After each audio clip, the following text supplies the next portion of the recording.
Hello everyone, welcome to another exciting episode of Dayspring Discussions. I'm your host, Sean McGahee, and this is a show we talk about movies, TV, sci-fi, fantasy, comic books. If you geek out about it, we're going to talk about it. Now today, on this beautiful Tuesday, I am running solo. That's right, Lisa has to work, Josh couldn't fill in, so it's just me. So, I'm going to do things a little differently this week, guys. I'm going to do a short little show today, and then Lisa, who is off tomorrow, is going to come back. That's right, you're getting twice the Dayspring discussion this week, as we just have so much news. I decided to spread it out. I know a lot of you guys are looking forward to seeing kind of what we had to say about Guardians of the Galaxy Volume 2, because I'm sure by now, judging by the box office numbers, you've already seen it. You have your own opinions. We're going to share our opinions, Lisa and I, tomorrow, so keep on the lookout for that. We're going to talk about that. We'll talk about the final Wonder Woman trailer, and of course, the Blade Runner trailer, as well as a few other things. So today, what I'm going to cover is just some stuff that I feel like Lisa might not have a lot of opinion on, but of course, I still want to talk about it. It's Tuesday. You're expecting a show. I want to give you what you want. Give the fans what they want, what I always say, which is why I'm still hoping that Lucasfilm will eventually give us that Obi-Wan Kenobi standalone movie. But for now, if you're first time listening, this is how it usually goes, guys. I run down some Marvel and DC news, then go with some Star Wars, and then miscellaneous stuff. You guys fire back on the Facebook group, Twitter page, or you can find me personally on Twitter and Instagram at Slim, SLYM, Dayspring12, and then of course there's always the Gmail account, dayspringdiscussions@gmail.com. So, starting off with some Marvel news, there's really only one Marvel thing I want to talk about, and that is Netflix's Defenders. That's right, the first trailer for the Season 1 premiered Wednesday, and I gotta say, I was pretty impressed with it. Now, this is a culmination of all that the Marvel Netflix stuff has been doing so far, bringing together Daredevil, Luke Cage, Jessica Jones, and the latest Iron Fist. They come together in one series, much like how Marvel did with their theatrical series with Captain America and Iron Man and Thor. They brought this team together to fight the big bad, and hopefully it's going to be a success. Now, this show is going to premiere August 18th. On Netflix. It's going to be 8 episodes, whereas the individual shows, they've been about 13 episodes, and a lot of people have kind of complained, really, about how they've run a little too long. Maybe if they cut it back to 10 episodes, it might be a little better.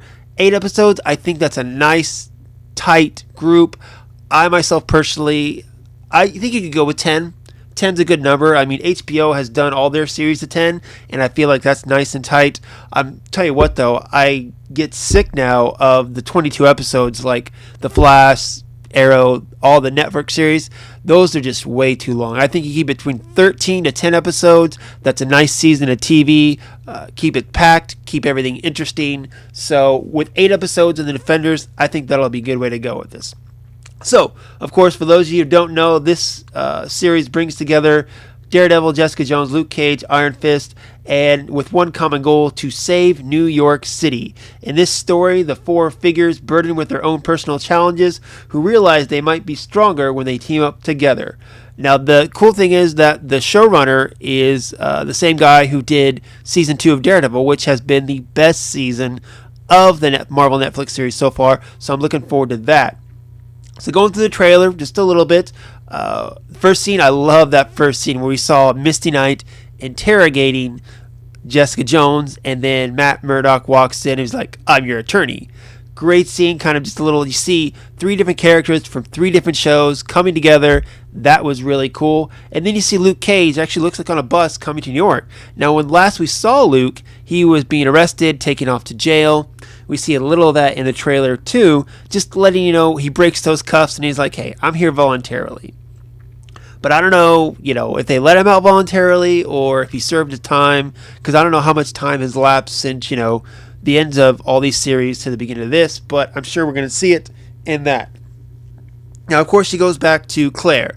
Claire, played by Rosario Dawson, who's done a fabulous job of being the connective tissue of all these series.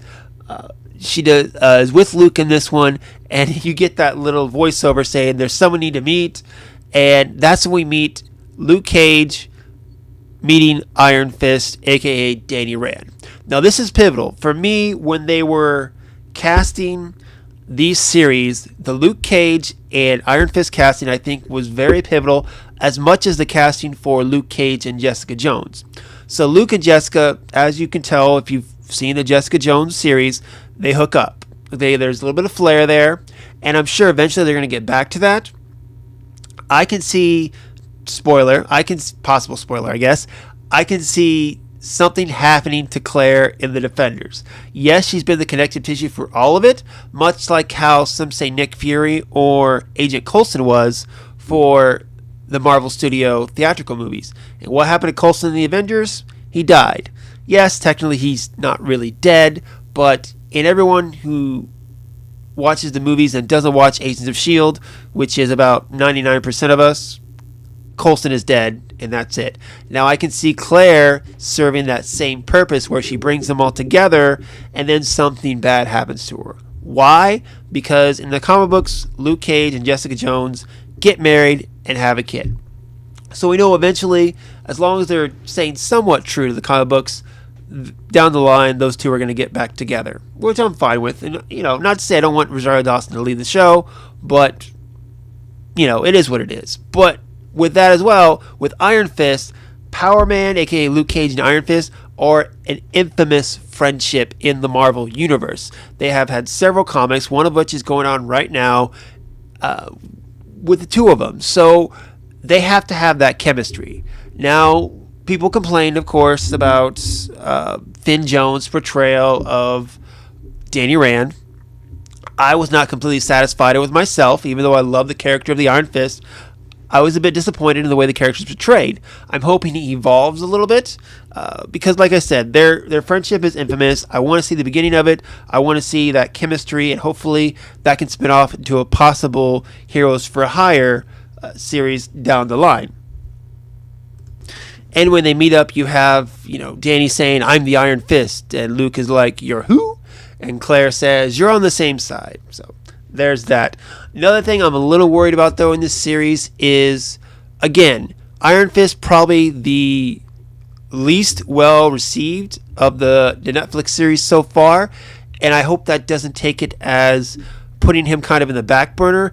To me, when Stick was going through the descriptions of all the characters, the Devil of Hell's Kitchen, the sarcastic detective, the ex-con with unbreakable skin, and then he said the kid with the glowing fist. So kid makes it seem like he's going to be the least important one, I guess. No, I'll say least important, but the one that everyone kind of looks down upon, kind of like an Iceman in the X-Men or the Human Torch in the Fantastic Four, where they're going to have to teach him a few things, which personally I think he needs to learn a few things based on his series, but I want him to be more of an equal, because Danny, more than anyone, I think is very connected to what's going on. Of course, we see in this one, Elektra is untombed.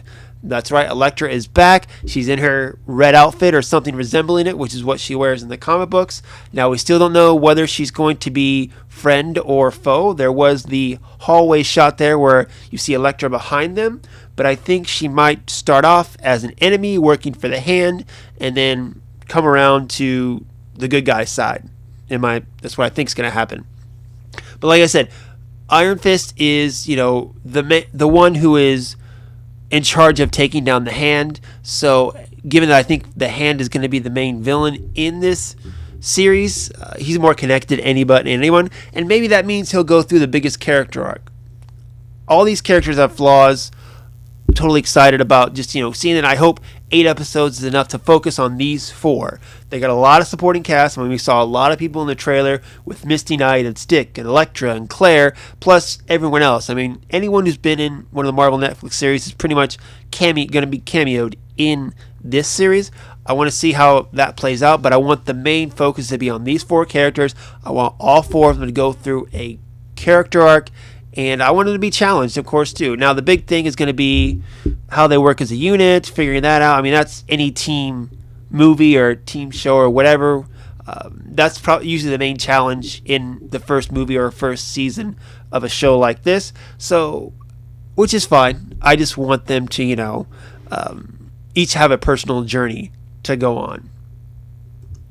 And of course, in this trailer, we see our first look at Sigourney Weaver's character, which on IMDb is called Alexandra. Now, it looks like she's some kind of bigwig person, which, in New York, that's someone you gotta fight. I will say we did not see the Kingpin at all in this trailer. I don't think he's listed as appearing on this one, but I can see him coming up as a cameo, at least a little bit somewhere in this series. Vincent D'Onofrio does a good job with the character, so I'd like to see him kind of pop up. And also one character that I'm curious that'll pop up as well is John Berthal's Punisher. Now, he was magnificent as Frank Castle in season 2 of Daredevil. So much that they're giving him his own Netflix series, which is said to come out in the fall. More on that in a second. So I can see both the Kingpin and the Punisher popping up. Maybe even some other characters that we haven't seen yet, getting some cameo time, and possibly setting up for Netflix series as well. This dynamic between the team, I think it'll work too. Just from what we've seen, the way they act with each other, Jessica Jones, I think, is going to be the one throwing out the zingers, the pops, the jokes.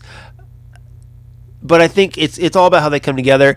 You think maybe Daredevil looking like the more serious one of the group might take lead on this, but it could change a little bit. Luke Cage, I think, is a little out of his depth when it comes to dealing with the hand. Same thing for Jessica Jones. Both Matt Murdock and Danny Rand both have experience dealing with the hand.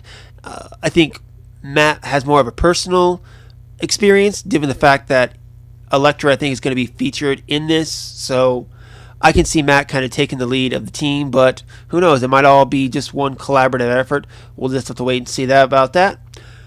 Last thing on the trailer, yes, they did play the modern, song is kind of the trend that they're doing right now, and more on that tomorrow when we talk about the Wonder Woman trailer that just came out. In this one, they chose Nirvana, Come As You Are. I think it says something about the team. I like the selection choice. I like how it synced up with the clips they were showing. Overall, I'm just super excited for this show, guys. August 18th, I've already requested it off work, and given that it's only 8 episodes compared to 13 episodes, I might actually be able to get through this whole thing in one day, and you can bet your star behind that I will definitely get a review going, like I did with Daredevil. I think it was season 2 I did one. I don't know. I want to do a episode by episode review. Well, not really. Just a full summary going episode by episode with Iron Fist, but I did not get a chance to do that. I'm going to try to do that for Defenders. Maybe I'll even have some guest people here like Josh or something helping out with that. We'll just have to wait and see. But overall, I'm excited. I like what I saw. I could see a few weak points, but overall, just super excited. Now, the main thing, too, that this trailer or this got me thinking about was the Marvel Netflix series. Now, I've been thinking for a while about what's coming down the pipeline, okay? You already got Punisher, Jessica Jones, and Luke Cage Season 2, Daredevil Season 3. They have not announced an Iron Fist Season 2 yet, to my knowledge, but I'm sure it's only a matter of time before they do that. A lot of shows, and they've been coming out with 2 series per year. You can usually get one in the spring and one in the fall. Now, from what I've seen online, I looked it up, and this one's set in August, which they usually come till September, October, even November. But then we got Punisher that's on here actually for fall. And then next year we got Jessica Jones, Daredevil for next year's set as well. I think starting this year, the Marvel Netflix shows are going 3 series per year. And that's just to say you're just going to get, the 5 characters and the Defenders, a new season every one. I think they're going to start bringing in more characters as well. I can see them bring in, people are clamoring for a Moon Knight to go along with this, or even possibly throwing Ghost Rider in there. More of those street level characters is what I'd like to see, and I think those 2 definitely fit the bill. But I think we're going to get 3 series from now on each year, guys. That's going to be my 3 seasons each year. That's going to be my prediction, and I think I'm totally okay with it. I'm not, Iron Fist was a disappointment to me because he's one of my favorite Marvel characters, and it wasn't bad. There were out of the 13 episodes, I say there were about 5 or 6 really strong episodes, and the rest were like, that I was disappointed with the season finale, but there is potential. I see potential in everything. Especially people love Colleen Wigg, the actress who portrayed her, did a very good job. And I would love to see her hook up with Misty Knight like they do in the comics and form their own detective agency. Again, there's another series they can do right there. So, well, let me know what you thought about the Defenders trailer as well. Hit me up again in the Facebook group, Dayspring Discussions, Twitter, everywhere on social media, guys. Let me know what you thought. Let's get talking about it and get amped for this event.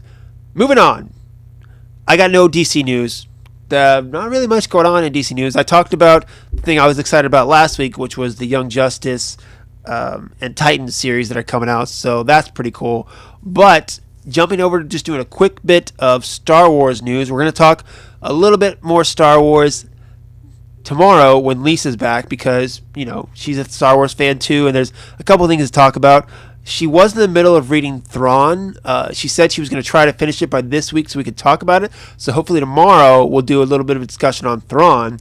I wanted to talk about the book that I just finished, which was Rebel Rising. Now that one came out last Tuesday along with Guardian of the Whills.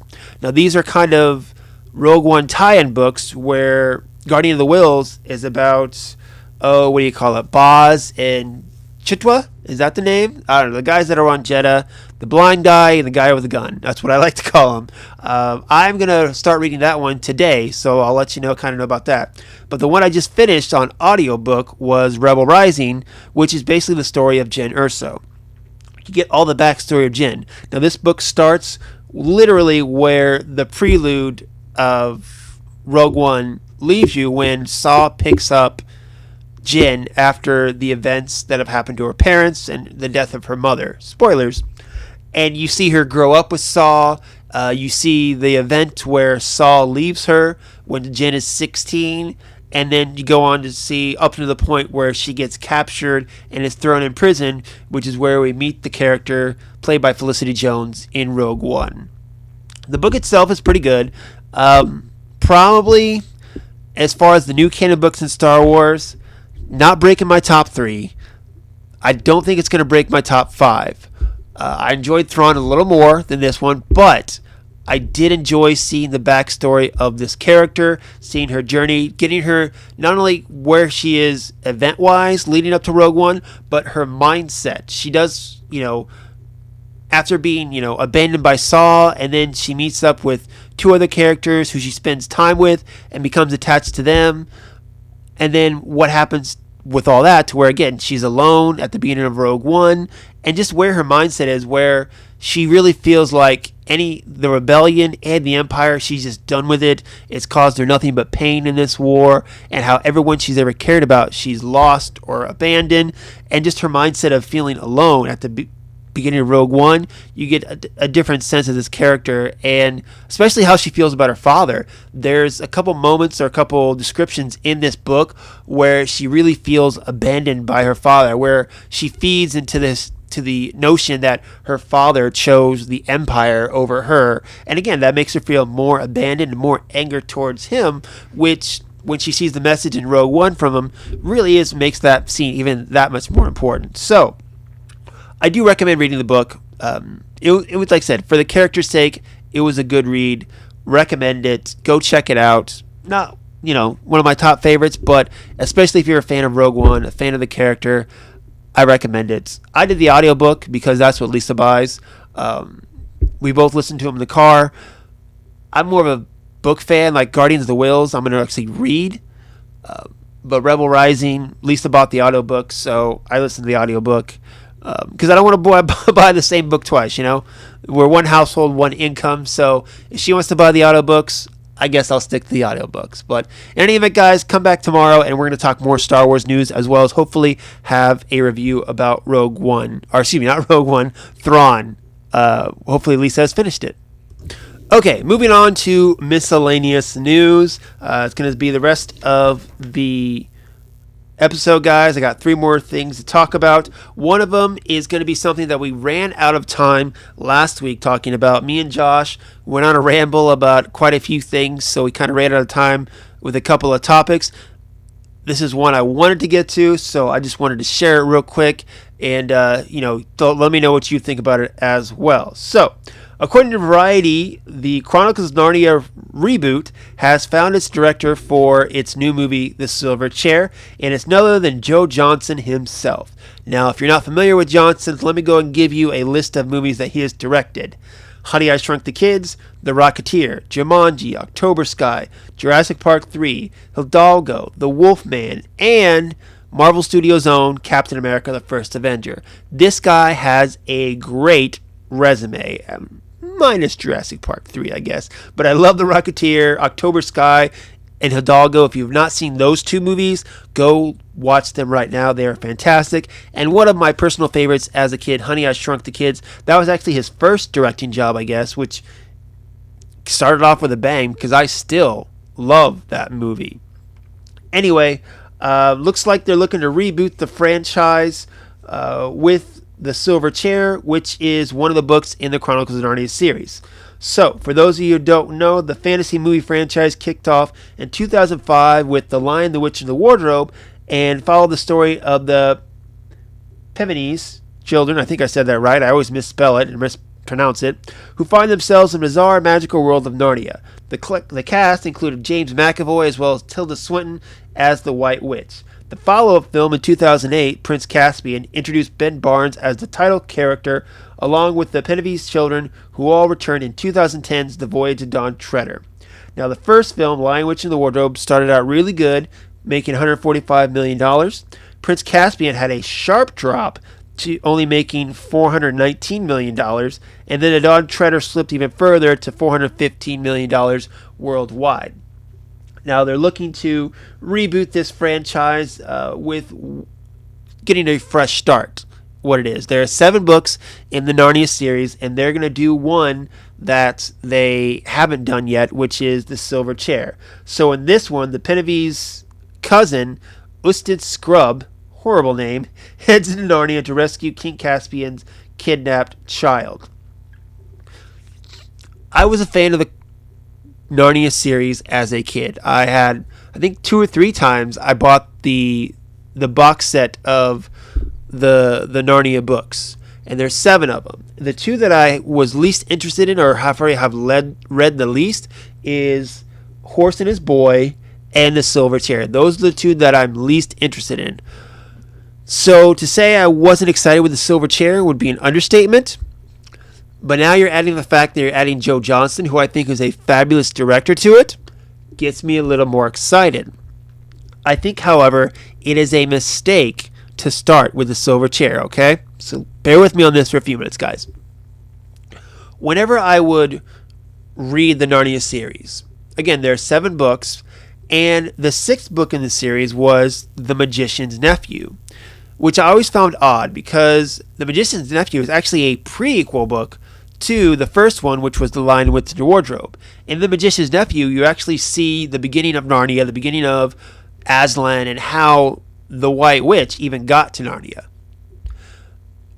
Later editions of the book series, I know now they actually put that book as book 1 before The Lion, the Witch, and the Wardrobe. But I think The Magician's Nephew, because it is the start of Narnia, is the number 1 movie you could start with, because it doesn't have any of the Pevenese children in it, okay? It starts off, what's the kid's name? I want to say it starts with a D or something. Anyway, it's got 2 kids as the main characters. They fight Narnia, they find the witch, they fight the witch. It's a great story. It's the beginning of everything in this franchise, and why they don't start with it, I don't know. You're starting with The Silver Chair, which Ustens, I know I'm mispronouncing that name, that character who's the cousin of the original children, okay? They introduced him in the Dawn Treader book, okay? Which is why you care about him in The Silver Chair. If you're throwing out the Dawn Treader and all these things that this character was supposed to have learned in that book to set him up for the main character in The Silver Chair, it's a wash. If you're starting that on the first film, I think it's a wash. I think you need to, go back, do The Magician's Nephew, and then if that's received well, then you can move on to The Lion, the Witch, and the Wardrobe, or even A Horse and His Boy, because really that has nothing to do with the Pevenese children. It's its own story set in Narnia, and it can hold its own. That's just 2 cents. I mean, you need to separate as much time as you can from the original franchise. So to do that, I think if you start with The Distant Nephew, it's a good way to go about it. It's completely different. It's a prelude. You can almost just take that as a separate film to set up the current trilogy that is on right now. My favorite book in the series was actually Prince Caspian. I was very disappointed how much they screwed up that movie. And then Dawn Treader I didn't hate as much, but The Wine, the Witch, and the Wardrobe back in 2005 was a great film. I still love that movie. Good movie. I highly recommend it. The other two you can kind of skip. But again, going back to the meat of the story, Joe Johnston, great director. I trust this more now that he's on it. I'm still not happy that they're starting with the silver chair, but again, with Johnston at helm, I'm willing to give it the benefit of the doubt. Again, I was a fan of the Narnia franchise.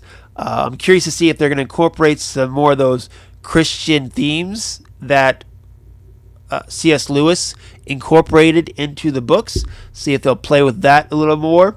Little fun factoid too, for those of you who don't know, C.S. Lewis was actually really good friends with J.R. Tolkien, the author of the Lord of the Rings and Hobbit franchise as well too. So there's that, but we'll have to wait and see how everything goes with the Narnia franchise. I don't think there's really a release date yet set for the silver chair, but looks like they're getting things going. I don't know. You guys let me know what you think. Okay, moving on to the next story, guys, which was actually just came out yesterday. So on his Facebook page, Hellboy creator Mike Mignola announced an R-rated reboot of the Hellboy movie series is in the works. So according to the Hollywood Reporter, Millennium Productions is negotiating to reboot the franchise with the Descent director Neil Marshall helming the movie, as well as Stranger Things star David Harbour to star in the lead role as Hellboy. Mignola is going to co-pen the script that is tentatively titled, as of right now, Hellboy: Rise of the Blood Queen. Now, this comes just 2 months after director Guillermo del Toro, who directed the first 2 Hellboy films, confirmed that Hellboy 3 will definitely not happen.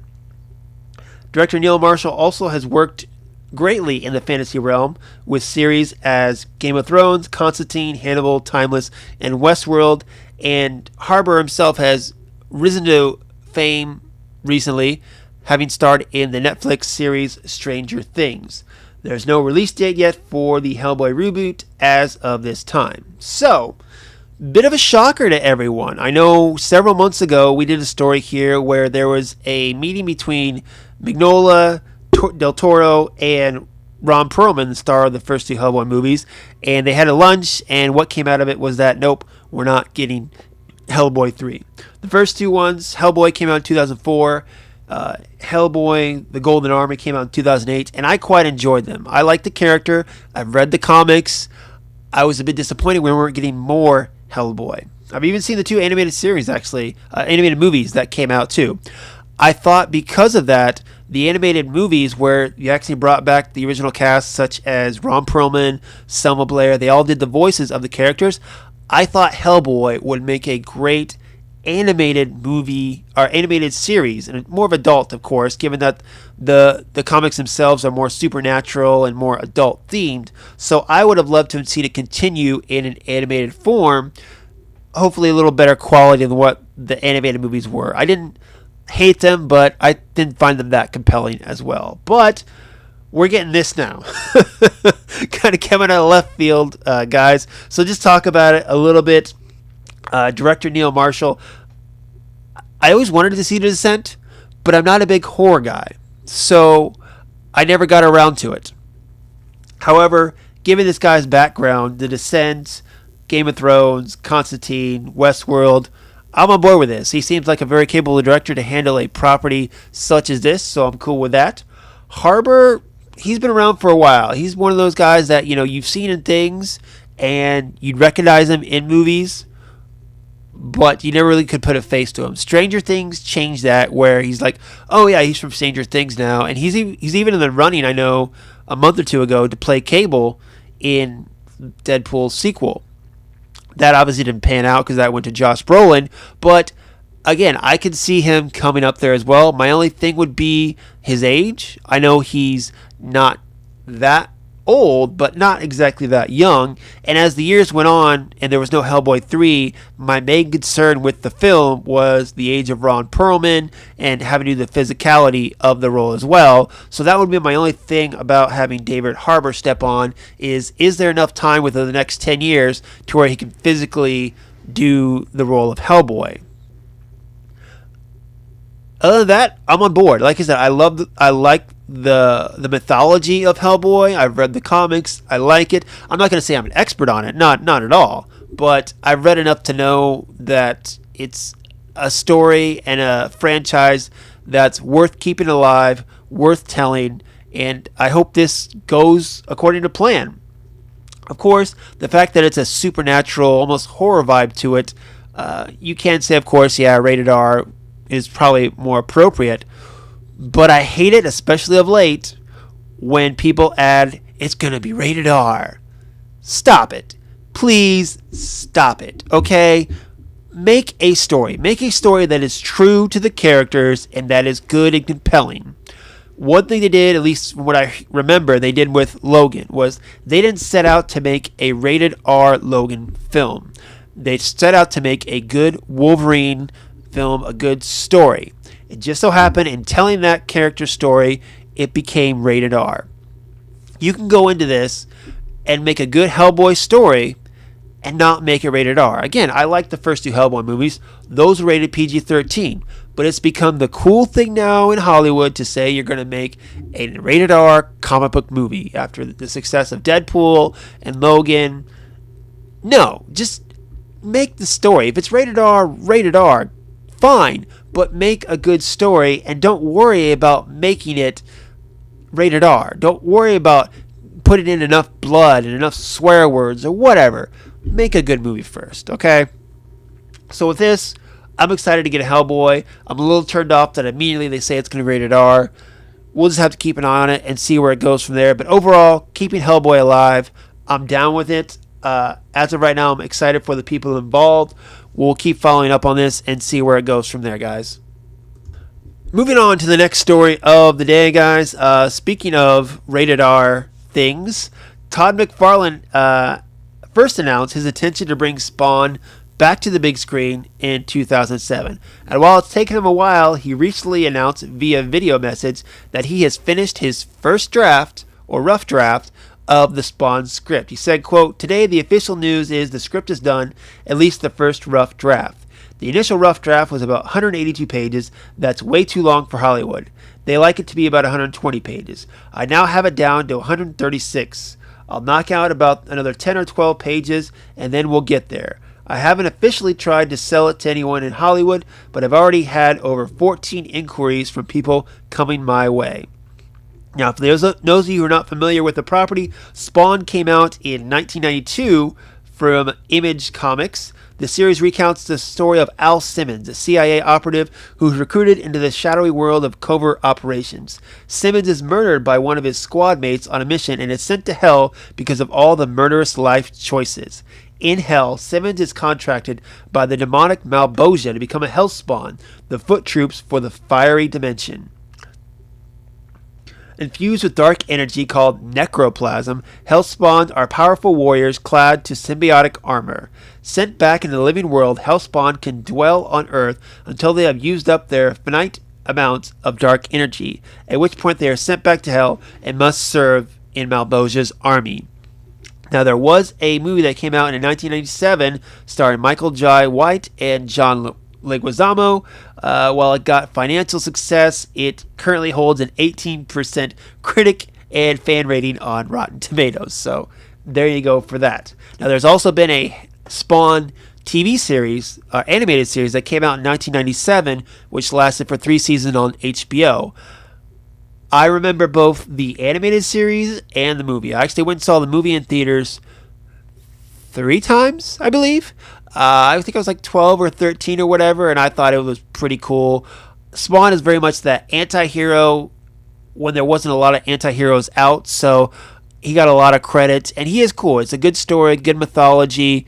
I still, back in the 90s, the comic book movies were a little campy. So nowadays, their studios and directors and producers, they're taking comic book properties more seriously because they have found out that you can actually make more money if you take the source material seriously and make a better product. So in that respect, Todd McFarlane has been saying for so many years that he's going to get a Spawn movie out there. And at some point, the fans of us were just like, yeah, okay, whatever. And then he comes out with this video message saying he's got a rough draft. Great. He still hasn't sold the property to any studio. And then I know companies are interested. I think it was New Line Cinema did the first film. But saying it and doing it is another thing. I need something more tangible, I guess. When the film starts rolling and the promotions and pictures of the on set start coming out, then I'll get my hopes up. For now, given the fact that McFarlane has said for years that he's working on it, that's great. I've been working on a novel for years now. Not really, but I've thought about it.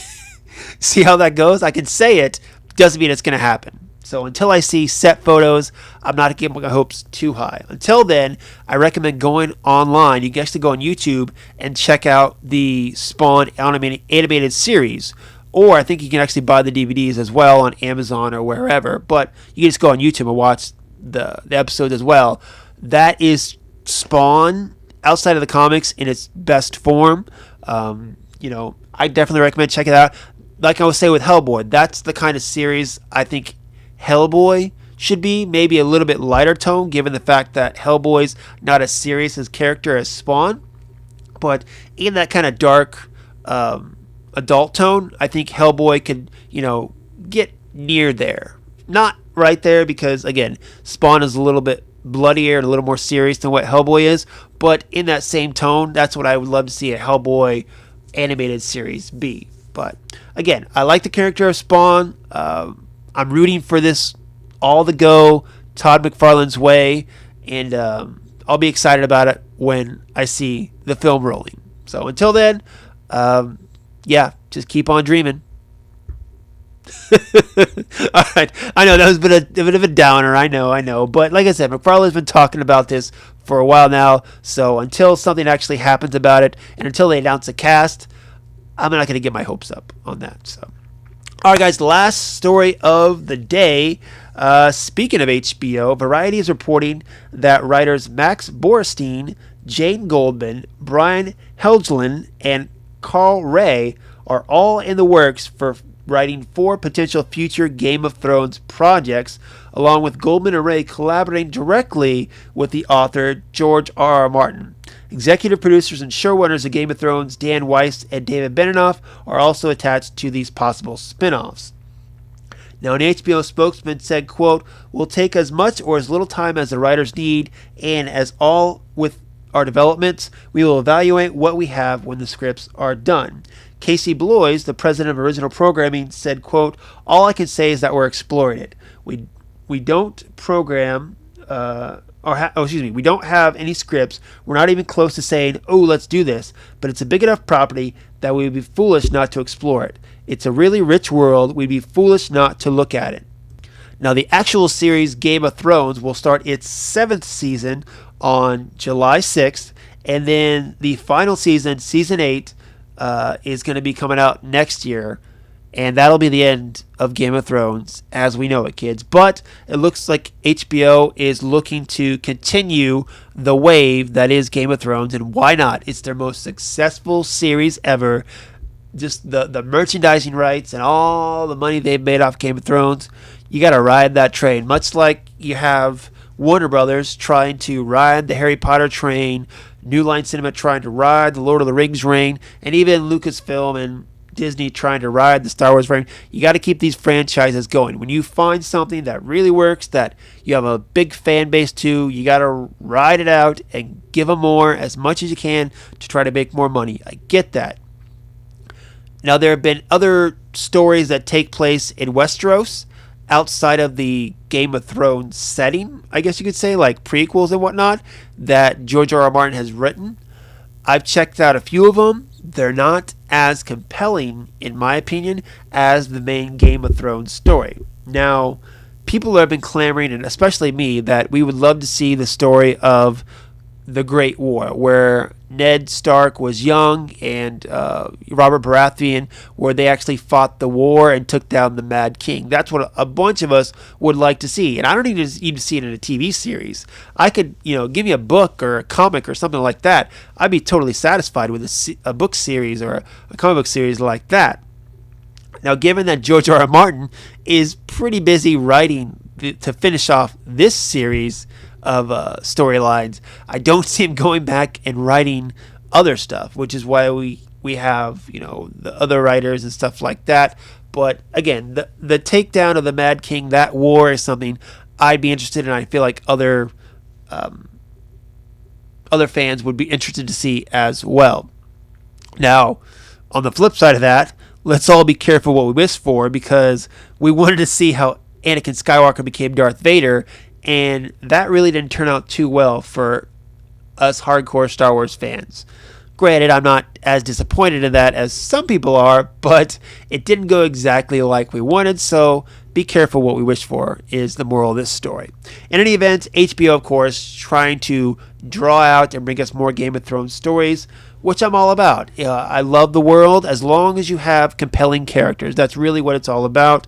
Game of Thrones, yeah, it's a cool world to live in, but unless you have compelling characters and good story to draw us all in, it just doesn't work. So possibly 4. I don't think we're going to see 4. I think what's happening here is they've got 4 writers with 4 ideas. They're going to pitch them, and maybe 1 or 2 of them are going to go through, or maybe even just 1, and then they're going to go with that one. But the fact that Dan Weiss and David Benioff are still on board to help create this new spin-off series, whatever it may be, gives me hope, considering how well they've done with Game of Thrones.